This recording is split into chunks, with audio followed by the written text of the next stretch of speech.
الحمد لله نحمده ونستعينه ونستغفره ونؤمن به ونتوكل عليه ونعوذ بالله من شرور أنفسنا ومن سيئات أعمالنا من يهده الله فلا مضل له ومن يضلل فلا هادي له وأشهد أن لا إله إلا الله وحده لا شريك له وأشهد أن محمدًا عبده ورسوله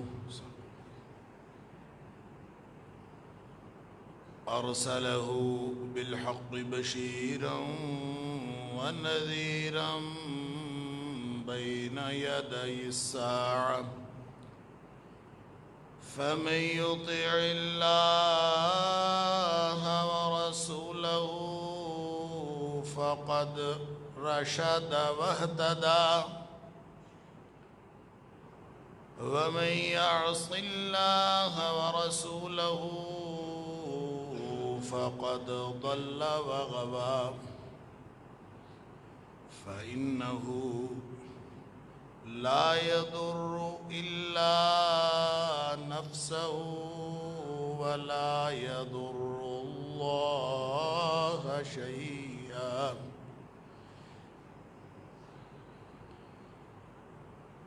نسأل الله ربنا أن يجعلنا ممن يطيعه ويطيع رسوله ويتبع رضوانه ويجتنب سخطه فإنما نحن به وله أما بعد فإن خير الحديث كتاب الله وخير الهدي هدي محمد صلى الله عليه وآله وسلم وشر الأمور محدثاتها وكل محدثة بدعة وكل بدعة ضلالة وكل ضلالة في النار فأعوذ بالله السميع العليم من الشيطان الرجيم من همزه ونفخه ونفثه بسم الله الرحمن الرحيم إن الله لا يغفر أن يشرك به ويغفر ما دون ذلك لمن يشاء ومن يشرك بالله فقد افترى إثما عظيما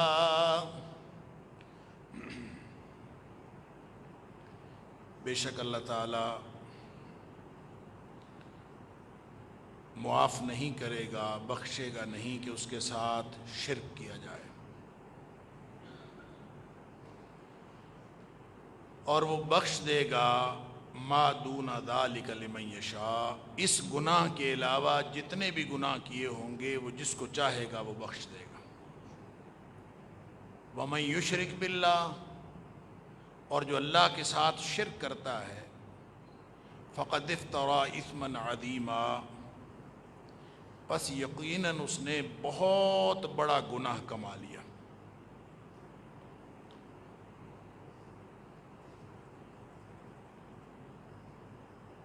اللہ تعالیٰ نے مجھے اور آپ کو، ہم سب کو اپنی بندگی کے لیے پیدا کیا ہے۔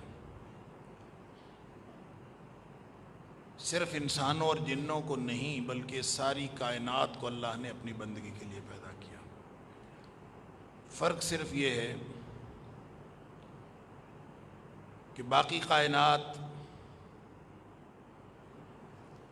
وہ اللہ کے فرامین اور اللہ کی بندگی سے انحراف کی طاقت نہیں رکھتی، اور انسان اور جن یہ اللہ کی بندگی سے انحراف کی طاقت رکھتے ہیں۔ اسی لیے ان کا امتحان ہے، اور اسی لیے جزا اور سزا انہی کے لیے ہے۔ اور اس پورے امتحان میں انسان کو ایک ایسی فطرت دے کے بھیجا گیا ہے جو گناہوں کی طرف راغب ہونے والی فطرت۔ اس سے گناہ سرزد ہو جاتے ہیں، بلکہ یوں کہنا چاہیے کہ گناہ سرزد ہونا یہ انسان کی فطرت کا لازمی خاصہ ہے۔ ممکن ہی نہیں کہ کوئی انسان ہو اور وہ گناہ نہ کرے۔ فرق صرف یہ ہے کہ کچھ لوگ گناہ کر کے گناہ کی دلیل دینا شروع کر دیتے ہیں، گناہ پر اصرار کرنا شروع کر دیتے ہیں اور سوچ سمجھ کر گناہ کرتے ہیں، اور کچھ گناہ گار ایسے ہیں جو گناہ کرنے کے بعد نادم اور پشیمان ہو جاتے ہیں اور اللہ سے معافیاں مانگنا شروع کر دیتے ہیں۔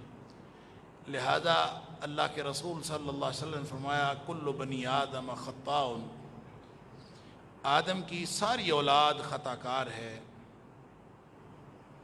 وخیر الخطائین التوابون، بہترین خطا کار وہ ہیں جو گناہ کر کے واپس آ جاتے ہیں۔ اللہ اکبر۔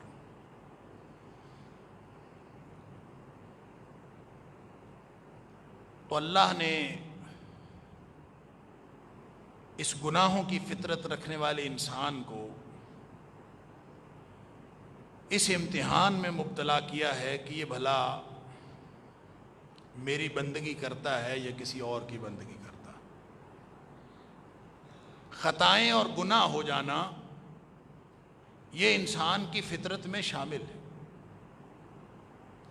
لیکن اللہ کی بندگی سے منحرف ہو جانا اور کسی اور کی بندگی شروع کر دینا یہ انسان کی نہ فطرت ہے اور نہ یہ اللہ کو پسند ہے۔ لہٰذا اس کو اللہ کریم نے ایک باٹم لائن کے طور پر، ایک آخری حد کے طور پر متعارف کروایا ہے کہ دیکھیں گناہ جتنے مرضی تم سے ہو جائیں، اللہ اکبر، ہم گناہ معاف کر دیں گے تم، بلکہ گناہوں کی معافی کا ایک سسٹم بنا دیا، ایک تطہیر کا عمل بنا دیا کہ بڑے گناہوں سے تم بچتے رہو۔ سورہ نساء کے اندر بھی فرمایا ویسے ہی معاف کر دیں، یعنی بڑے گناہوں سے تو بچو، چھوٹی چھوٹی خطائیں ہو جاتی ہیں، کبیرہ گناہوں میں سے بچو اللہ۔ لیکن ان کبیرہ گناہوں میں بھی جو اکبر الکبائر ہے، جو باٹم لائن ہے، جو آخری حد ہے، فرمایا وہ اللہ کے ساتھ شرک کرنا ہے، اس کو وہ معاف نہیں کرے۔ یہ ایک حد ہے جس نے یہ ریڈ لائن کراس کر دی۔ ان اللہ لا یغفر ان یشرک بہ، اللہ اکبر، اعلان ہے اللہ کا کہ اس کو اللہ نے معاف نہیں کرنا، اور یہ باٹم لائن ہے۔ اور یہ یہاں سورہ نساء کی آیت نمبر 48 بھی یہی ہے، اور سورہ نساء کی آیت نمبر 116 بھی ایگزیکٹلی یہی ہے، صرف آخری آیت کا جو آخری حصہ ہے اس میں تھوڑا سا فرق ہے۔ یہاں فرمایا وَمَن یُشْرِک بِاللَّهِ فَقَدِ افْتَرَىٰ إِثْمًا عَظِیمًا، جس نے اللہ کے ساتھ شرک کیا اس نے بہت بڑا گناہ کیا، یہ اکبر الکبائر ہے۔ اور وہاں فرمایا کہ وَمَن یُشْرِک بِاللَّهِ آیت نمبر 116 میں فَقَدْ ضَلَّ ضَلَالًا بَعِیدًا، جس نے اللہ کے ساتھ شرک کیا وہ دور کی گمراہی میں جا گیا۔ یعنی گمراہی تو ہے ہی، رستے سے ہٹنا تو ہے ہی، لیکن ایسا دور انسان ہٹ جائے کہ واپسی کا امکان ہی باقی نہ رہے، اتنا بڑا گناہ ہے یہ شرک، اللہ تعالیٰ معاف فرمائے۔ لہذا فرما دیا کہ بڑے بڑے گناہوں سے جب تم بچتے رہو گے تو چھوٹے گناہوں، یہ جو ہم حدیث میں پڑھتے ہیں نا کہ ایک جمعے سے دوسرے جمعے کے درمیان جتنے گناہ آتے ہیں اللہ تعالیٰ معاف فرما دیتا ہے اگر انسان نے جمعہ پڑھا ہو۔ اگر انسان نے ایک جمعہ پڑھا اور اس سے بعد اگلا جمعہ پڑھا تو درمیان میں جتنے گناہ آتے ہیں اللہ تعالیٰ معاف کر دے۔ اسی طرح فرمایا کہ جس شخص نے 5 وقت نماز باجماعت پڑھی، ایک نماز سے دوسری نماز کے درمیان میں جتنے گناہ ہیں اللہ تعالیٰ وہ بھی معاف کر دیتا ہے۔ یا وہ حدیث آپ نے سنی ہوگی، بخاری شریف کی حدیث ہے، نبی کریم صلی اللہ علیہ وسلم فرمایا اگر کسی شخص کے گھر کے باہر نہر ہو دروازے پر، اللہ اکبر، کہ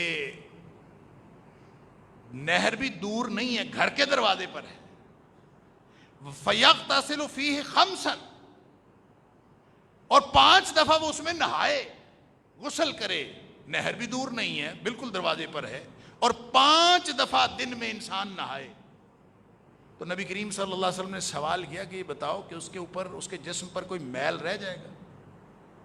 ہم نے تو دیکھا ہے ایک آدمی روزانہ 1 دفعہ نہاتا ہو تو اس کے جسم پہ میل کوئی نہیں ہوتا، روزانہ نہانے سے بھی میل کوئی نہیں ہوتا، روزانہ 1 دفعہ نہانے سے، اور جو 5 دفعہ نہائے، اور پھر اس دور میں یہ کہنا کہ دروازے کے پاس نہر ہو، گویا سہولت کی جو اعلیٰ ترین مثال دی جا سکتی تھی وہ یہی تھی۔ آج کے دور میں کہہ لیجئے کہ اس کے پاس اٹیچڈ باتھ ہو، یعنی دروازے میں اپنے کمرے سے باہر نکلنا ہی نہیں پڑتا، وہ اپنے کمرے میں ہی اس کے پاس باتھ روم ہے، وہ وہاں پہ نہاتا ہے، 5 دفعہ نہائے، اس کے جسم پر کوئی میل رہ جائے گا؟ عرض کیا اللہ کے رسول صلی کوئی میل نہیں رہا۔ فرمایا فَذَلِكَ مَثَلُ الصَّلَوَاتِ الْخَمْسِ، 5 نمازوں کی یہی مثال ہے کہ جو شخص 5 نمازیں پڑھتا ہے اس کے جسم پر گناہوں کا میل رہ ہی نہیں سکتا۔ اللہ تعالیٰ اس کے ذریعے سے گناہ مٹاتا ہے، خطائیں معاف کرتا ہے، یہ اللہ نے آٹومیٹک سسٹم بنایا ہے گناہ معاف کرنے۔ اور اس کے علاوہ بھی بہت ساری حدیث ہیں جو یہ بتاتی ہیں کہ گناہ معاف کرنے کا، اسی طرح نمازوں سے گناہ معاف ہوتے ہیں، جمعے سے جمعے تک اگر جمعہ پڑھا ہو تو درمیان میں آنے والے گناہ معاف ہو جاتے ہیں، ایک رمضان سے دوسرے رمضان تک کے درمیان میں آنے والے گناہ معاف ہو جاتے ہیں اگر انسان نے رمضان کا حق ادا کیا ہو، ایک عمرے سے دوسرے عمرے کے درمیان آنے والے سارے گناہ معاف ہو جاتے ہیں، ایک حج سے دوسرے حج کے درمیان آنے والے، اللہ حاضر القیاس، یہ جو نظام بنایا اللہ نے خطاؤں سے پاک کرنے کا نظام۔ قرآن تو یہ بھی کہتا ہے کہ اگر تم سے غلطی ہو جائے، گناہ ہو جائے، تو اس کے فوراً بعد کوئی نیکی کر لو، نیکی کرنا شروع کر دو۔ اس سے کیا ہوگا کہ اللہ تعالیٰ اس نیکی کی وجہ سے پچھلے گناہ معاف کر دے، لہذا یہ آٹومیٹک سسٹم ہے، نظام ہے، لیکن یہ کبیرہ گناہوں کے لیے نہیں ہے،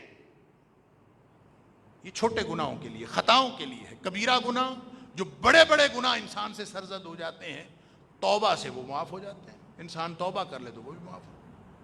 لیکن اکبر الکبائر، نبی اکرم صلی اللہ علیہ وسلم نے فرمایا کہ جو اکبر الکبائر، کبیرہ گناہوں میں سے بھی سب سے بڑا گناہ، الاشراک باللہ، وہ اللہ کے ساتھ شرک کرنا، اور اسی کو اللہ نے ریڈ لائن مارک کر دی، ان اللہ لا یغفر، وہ ہے بڑے گناہ معاف کرنے والا ہے۔ اس نے کہا ہے قل یا عبادی الذین اسرفوا علی انفسہم لا تقنطوا من رحمت اللہ، اے حبیب صلی اللہ علیہ وسلم میرے ان بندوں کو جو اپنی جانوں پر زیادتی کر چکے ہیں ان کو فرما دیجئے اللہ کی رحمت سے مایوس نہ ہو۔ کیوں مایوس نہ ہو؟ اس لیے مایوس نہ ہو کہ ان اللہ یغفر الذنوب جميعا، اللہ سارے کے سارے گناہ معاف کر،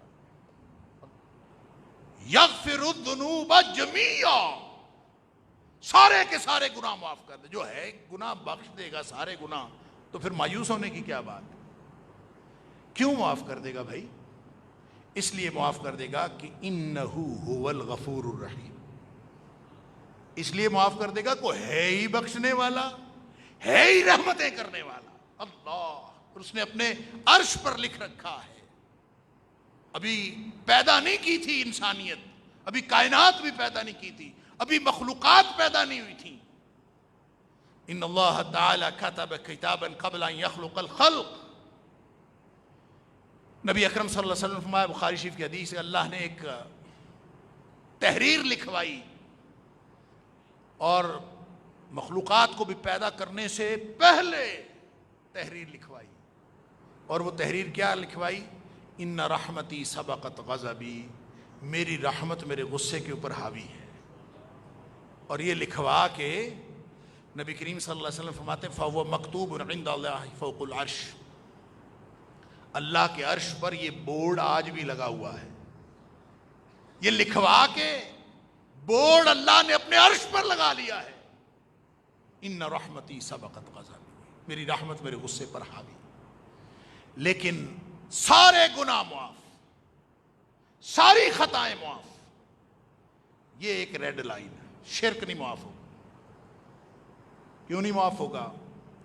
اس لیے کہ جس مقصد کے لیے اس نے پیدا کیا ہے، اور جو شخص اپنے خالق کا باغی ہو جائے. آپ ایک مشین پیدا کرتے ہیں، ایک مشین بناتے ہیں ایک فائدے کے لیے. مشین فائدہ نہ دے آپ کو اتنا غصہ نہیں آتا. آپ کا نوکر ہو، آپ کا غلام ہو، آپ کو فائدہ نہ دے اتنا غصہ نہیں آتا. اس کی خطائیں آپ معاف کرتے رہتے ہیں، چل کوئی بات. نبی کریم صلی اللہ علیہ وسلم نے سے ایک صحابی پوچھتا ہے، اللہ کے رسول میرا نوکر غلطیاں کرتا ہے، ایک دن میں کتنی دفعہ اس کو معاف کروں؟ بار بار تو وہ غلطی کرتا ہے. آپ نے فرمایا ایک دن میں 70 دفعہ اس کو معاف کرو. 70 دفعہ بھلا کوئی غلطی کرتا ہے؟ یعنی جتنا بھی غلطی کرنے والا ہو، آپ نے اس نے کوئی کام بھیجا، اسے کوئی کام خراب ہو گیا، آپ نے اس کو کچھ کہا، وہ کرنا کچھ تھا، کر کوئی اور بیٹھا، دن میں 70 دفعہ بھی غلطی ہو جائے فرمایا معاف کر دو. اور یہ اللہ کا اپنا اخلاق ہے. نبی کریم صلی اللہ علیہ وسلم فرمایا تخلقوا باخلاق اللہ، تم اپنے اندر بھی اللہ والے اخلاق لگایا کرو. وہ بھی معاف کرنے والا ہے، تم بھی معاف کر دیا کرو. وہ بھی رحم کرنے والا ہے، تم بھی رحم کر دیا کرو. لیکن شرک وہ معاف نہیں کرتا. شرک کیوں نہیں معاف کرتا؟ اس لیے نہیں معاف کرتا کہ جس نوکر کی، جس مشین کی، جس اپنی ملکیت کی آپ دن میں 1000 خطائیں بھی معاف کر دیں گے، آپ کو یہ پتہ چل جائے نا کہ وہ تو آپ کے خلاف کسی سازش کا حصہ ہے، وہ آپ کے خلاف دشمنی کر رہا، آپ کی افسری کے خلاف کسی اور کو افسر مان رہا ہے، آپ کے حکم کی بجائے کسی اور کا حکم ماننا شروع کر دیا ہے. جس کو یہ پتہ چل جائے پھر وہ نہیں معاف کرتا، جو مرضی ہو جائے. یہی وہ باٹم لائن ہے کہ اللہ نے سارے گناہ وَيَغْفِرُ مَا دُونَ ذَلِكَ لِمَن يَشَاءُ، چاہے گا تو سارے کے سارے گناہ معاف کر دے گا. لیکن شرک اس نے اعلان کر دیا یہ معاف نہیں کرنا. اور شرک کہتے کس کو ہیں؟ شرک کہتے ہیں سانج کھاتا بنانے کو. شرک اللہ کی نافرمانی کو نہیں کہتے. شرک اللہ کے ساتھ ہم نے یہ سمجھ رکھا ہے کہ جب تک اللہ کی ذات کے ساتھ ایک اور ذات بطور خدا ایک اور نہ مانی جائے اس وقت تک شرک نہیں ہوتا. ہم یہ سمجھتے ہیں کسی سے پوچھیں شرک، وہ کہتا ہے اللہ کی وحدانیت کو تسلیم کرنا یہ توحید ہے، اور اللہ کے ساتھ اور خداؤں کو ماننا یہ شرک ہے. یہی سمجھتے ہیں نا. حالانکہ شرک یہ ہے کہ ہر وہ بات جو اللہ کے لائق شان ہے، ہر وہ بات جو صرف اللہ کے لائق شان ہے، اس کو مخلوق میں جائز سمجھنا، اور ہر وہ چیز جو اللہ کے لائق شان ہے اس میں کوئی کمی سمجھنا، یہ بھی شرک ہے. اللہ تعالیٰ کی صفات میں جو اللہ تعالیٰ نے فرمایا نا وَلِلَّهِ الْأَسْمَاءُ الْحُسْنَى، کہ اللہ کے لیے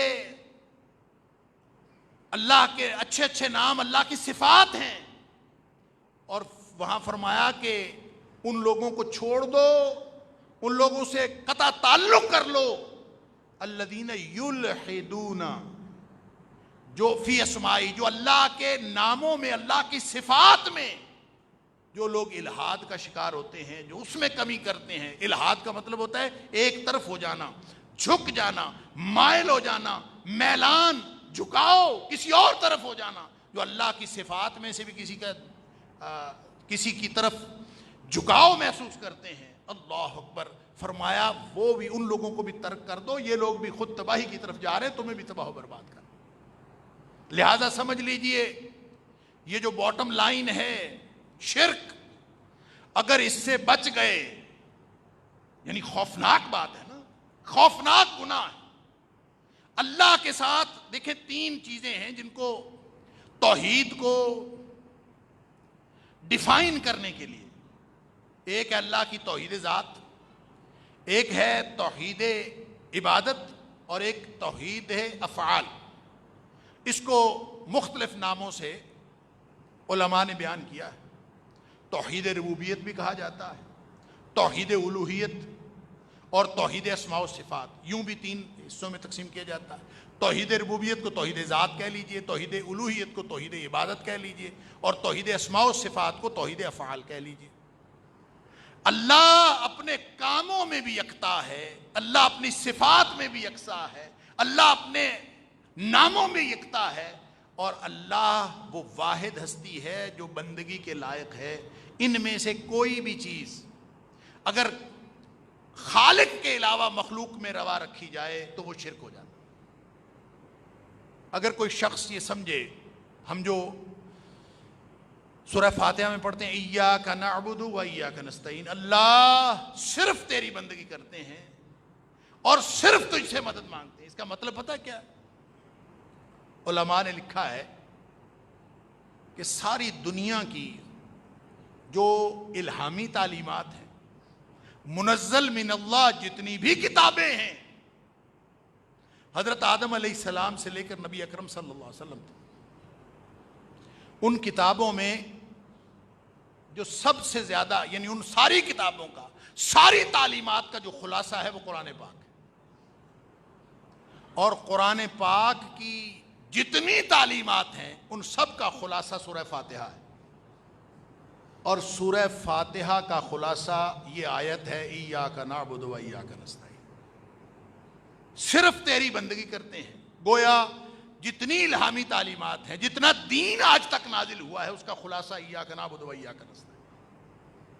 اور اس کو ہی ہم سمجھ نہ سکے آج تک کہ اس کا کیا مطلب ہے. اللہ سے ہم وعدہ کرتے ہیں، اللہ سے ہم ایک اظہار کرتے ہیں، عہد کرتے ہیں، اللہ صرف تیری ہی بندگی کرتے ہیں. یہ آپ کو میں پہلے بھی بتا چکا ہوں کہ ایاک نعبد کو جب ہم کہتے ہیں نا ایاک نعبد، یہ درست فقرہ نعبد کا تھا. نعبد کا و نستعین کا عربی میں یہی ہوتا ہے. نعبد کا ہم تیری بندگی کرتے ہیں، و نستعین کا اور تجھ سے مدد مانگتے ہیں. اس میں کا کو پہلے لانا اور اس کے ساتھ ایا لگانا، اس کا کوئی مقصد ہے؟ اس کا مقصد کیا ہے؟ اس کا مقصد ہے ایاک، یہ ہے اصل،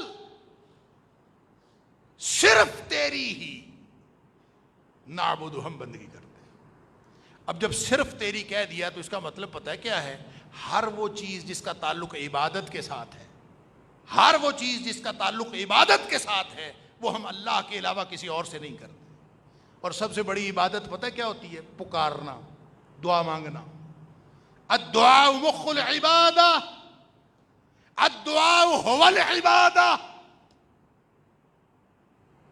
اللہ تعالیٰ فرماتا ہے، یہ اللہ کے رسول صلی اللہ علیہ وسلم فرمایا، دعا ہی عبادت ہے، دعا عبادت کا مغز ہے. اللہ اکبر. اور پھر نبی اکرم صلی اللہ علیہ وسلم یہ فرمایا، اور پھر ساتھ آپ نے یہ آیت پڑھی، ان الذین یستکبرون عن عبادتی سیدخلون جہنم داخرین. اللہ اکبر. جو لوگ میری عبادت سے منہ پھیرتے ہیں نا، ہم ان کو اوندھا کر کے جہنم کے اندر پھینکیں. عجیب بات ہے، مانگ ہم جس سے مرضی لیں، ہم سمجھتے ہیں شرک ہوتا ہی نہیں، جس سے مرضی مانگیں. اور ایک کنفیوژن شیطان نے پیدا کر رکھا ہے کہ مسلمان شرک نہیں کرتے جی، مسلمان جو مرضی کرتے رہیں شرک نہیں ہوتا. انا للہ و انا الیہ راجعون. اور پھر خاص طور پہ یہ کہ ہم ایک دوسرے سے مانگتے تو ہیں, کوئی کسی سے سالن مانگتا ہے, کوئی کسی سے سائیکل مانگتا ہے, کوئی کسی سے کوئی چیز مانگتا ہے, ضرورت کی چیزیں ایک دوسرے سے مانگتے ہیں. تو ایاک نستعین, سوائے تیرے ہم کسی سے نہیں مانگتے, مدد نہیں مانگتے. اس کا کیا مطلب ہے؟ ہم تو ایک دوسرے سے مدد کرتے ہیں, مانگتے بھی ہیں, کرتے بھی ہیں. اللہ اکبر. جب خالق نے سبب دے دیا نا, اس سبب کے تحت ساری مخلوق کے پاس یہ طاقت ہے کہ وہ مدد کر سکتی ہے. لہذا جب سبب موجود ہے اس کے تحت مدد کرنا, مدد مانگنا, مدد کرنے کا عقیدہ رکھنا اسباب کے تحت, یہ شرک نہیں ہے. مثال کے طور پر میرے پاس یہ عصا ہے, یہ ڈنڈا پکڑا ہوا میں نے. کسی کو ضرورت ہو, کسی نے سانپ مارنا ہے یا کوئی سانپ جیسے بندے کے ساتھ سلوک کرنا ہے, وہ کہے کہ یہ مجھے ڈنڈا پکڑاؤ, یہ میرے پاس ہے, میں اس کو پکڑا سکتا ہوں, دے سکتا ہوں. کوئی شخص بھی مجھ سے مانگے ہے کوئی بھی چیز, میرے پاس ویسٹ کوٹ ہے, وہ مجھ سے مانگے کہ یہ مجھے دے دو. میرے پاس گاڑی ہے, وہ کہے کہ مجھے ضرورت ہے, میں کہیں جانا چاہتا ہوں, گاڑی دے. یہ اسباب ہیں, اللہ نے اسباب عطا کیے ہیں. اور اسباب کے تحت کوئی کسی سے مدد مانگے, کوئی کسی مدد کرے یا نہ کرے, یہ بھی جائز ہے. اور یہ عقیدہ رکھنا کہ اسباب کے تحت کوئی مدد کر سکتا ہے. آپ کسی کے پاس جاتے ہیں, آپ افسر کو کہتے ہیں کہ یار یہ میرا کام کر دو, وہ نہیں کرتا, آپ کہتے ہیں کر سکتا تھا, اس نے نہیں کیا, کیونکہ اس پاس اسباب کے تحت اس کے پاس اختیار تھا. یہ عقیدہ رکھنا یہ شرک نہیں ہے. یہ نہ مانگنا شرک ہے, نہ دینا شرک ہے, نہ یہ عقیدہ رکھنا شرک ہے. اللہ, جہاں کوئی سبب نہ ہو,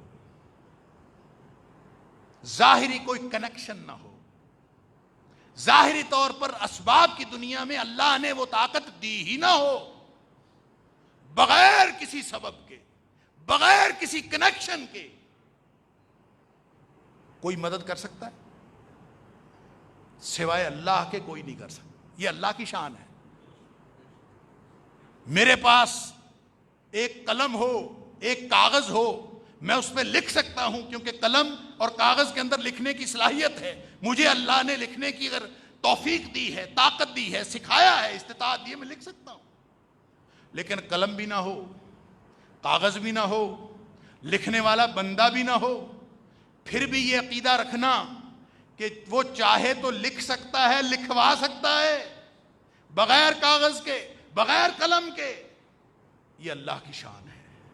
اور مخلوق سے یہ عقیدہ رکھنا یہ شرک ہے, یہ اللہ کی شان میں گستاخی ہے.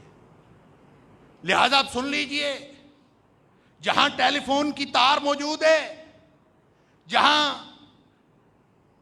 کھمبے کے ذریعے سے, شعاؤں کے ذریعے سے, لہروں کے ذریعے سے موبائل فون کا رابطہ موجود ہے, آپ کہیں کہ میں یہاں سے کال کرتا ہوں, میرے پیر صاحب سن لیتے ہیں, شرک نہیں ہے.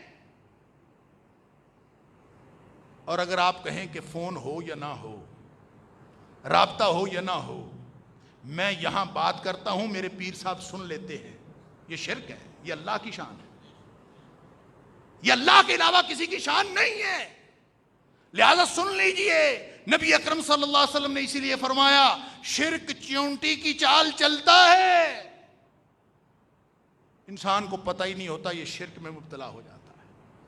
لہذا دعا مانگا کریں. اللہ اکبر.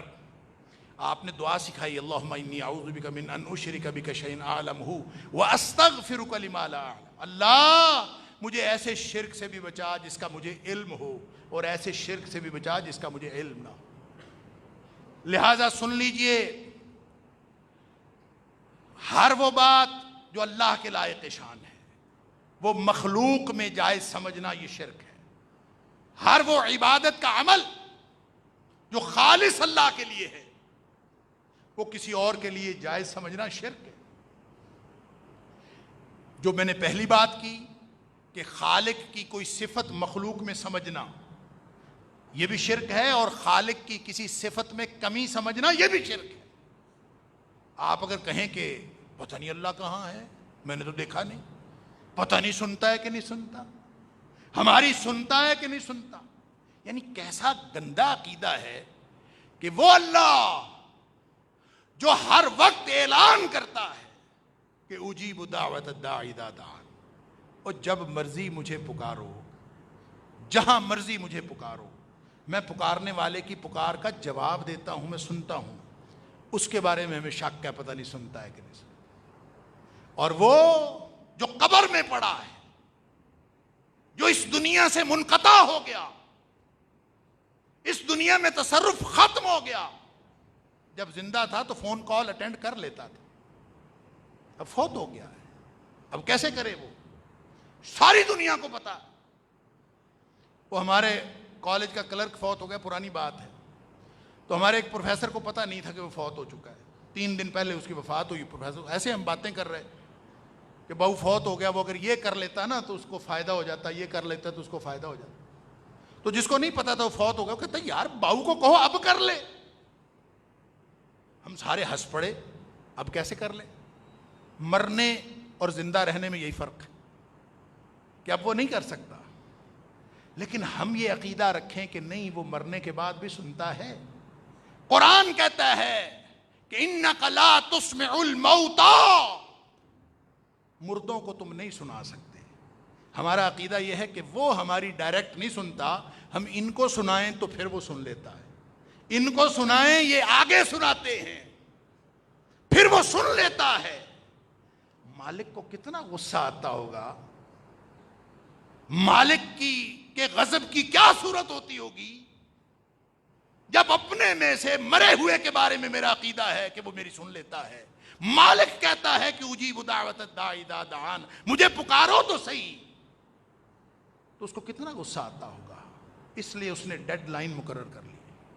ان اللہ لا یشرک ان یغفر ان یشرک بہ، وہ نہیں معاف کرے گا اگر اس کے ساتھ کسی نے شرک کیا. اللہ، اور اگر شرک نہ کیا بچ گئے، اللہ تعالی ہم سب کو بچا لے. تو باٹم لائن پتہ کیا ہے؟ حدیث قدسی ہے. وقت ہو گیا، میں انشاءاللہ اس کو مکمل کروں گا. آج تھوڑا سا ہنٹ آپ کو دے دیتا ہوں. حدیث قدسی ہے اور اس کا اوریجن مسلم شریف میں بھی ہے اور یہ ترمذی شریف میں ہے. حدیث قدسی وہ ہوتی ہے جب نبی کریم صلی اللہ علیہ وسلم اللہ فرماتا ہے کہ یا ابن آدم، اے آدم کے بیٹے، اللہ اگر تو دعا مجھ سے کرتا ہے، اللہ اکبر، لو انک دعوتنی ورجوتنی، بس اس بات کو انشور کر لو کہ مانگتا تو مجھ سے رہا ہو اور امید مجھ سے رکھتا ہو. مانگا بھی مجھ سے ہو، امید بھی مجھ سے رکھی ہو، اللہ اکبر، تو غفرت لک علی ما کان فیک ولا ابالی، میں تیرے سارے گناہ معاف کر دوں گا، جتنے بھی لے کے آئے گا مجھے کوئی پرواہ نہیں ہے. میرا تو بن، کسی اور کا تو نہ بن. لو انک دعوتنی ورجوتنی، صرف اس بات کو انشور کرو مانگتا تو مجھ سے رہا ہو، کسی اور سے نہ مانگا. ورجوتنی، امید مجھ سے رکھی ہو، کسی اور سے نہ رکھی ہو. تو گناہ تیرے کتنے ہیں اس کی تو مجھے پرواہ کوئی نہیں ہے. غفرت لک، میں تیرے سارے گناہ معاف کر دوں گا. اللہ اکبر. ولا ابالی علی ما کان فیک، تو جتنے بھی گناہوں میں گناہ لے کے آئے گا میں سارے معاف کر دوں گا. ولا ابالی، اور مجھے کیا پرواہ ہے، مجھے کوئی روکنے والا ہے کہ تو نے معاف کرنا ہے کہ نہیں. لیکن یہ ڈیڈ لائن کراس نہ کرنا. اللہ تعالیٰ مجھے اور آپ کو شرک سے بچائے. وآخر دعوانا الحمدللہ رب العالمین.